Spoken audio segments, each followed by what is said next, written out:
شروع اللہ کا نام لے کر جو بڑا مہربان نہایت رحم والا ہے۔ نون، قلم کی اور جو کچھ لکھنے والے لکھتے ہیں اس کی قسم کہ اے پیغمبر صلی اللہ علیہ وآلہ وسلم، تم اپنے پروردگار کے فضل سے دیوانے نہیں ہو، اور بے شک تمہارے لیے بے انتہا اجر ہے، اور یقیناً تم اخلاق کے اعلی مرتبے پر ہو۔ سو ان قریب تم بھی دیکھ لو گے اور یہ کافر بھی دیکھ لیں گے کہ تم میں سے کون دیوانہ ہے۔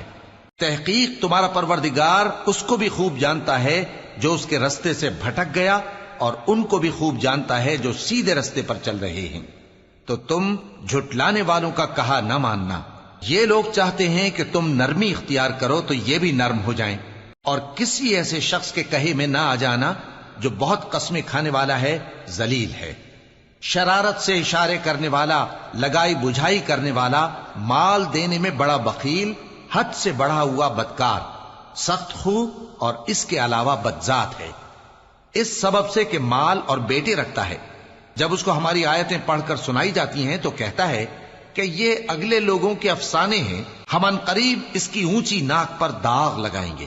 ہم نے ان لوگوں کی اسی طرح آزمائش کی ہے جس طرح باغ والوں کی آزمائش کی تھی، جب انہوں نے قسمیں کھا کھا کر کہا کہ صبح ہوتے ہوتے ہم اس کا میوہ توڑ لیں گے، اور انشاءاللہ نہ کہا۔ سو وہ ابھی سو ہی رہے تھے کہ تمہارے پروردگار کی طرف سے راتوں رات اس پر ایک آفت پھر گئی، تو وہ ایسا ہو گیا جیسے کٹی ہوئی کھیتی۔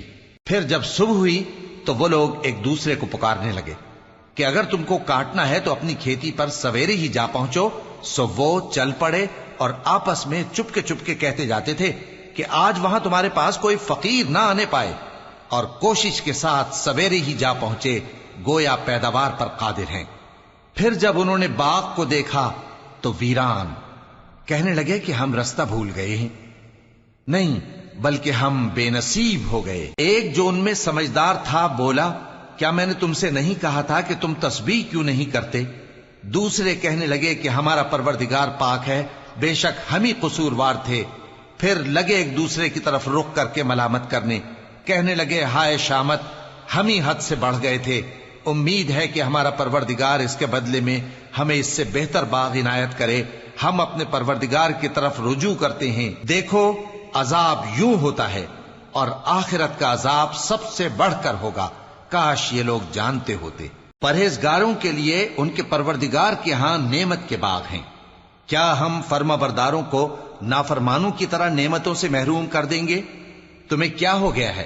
کیسی تجویزیں کرتے ہو؟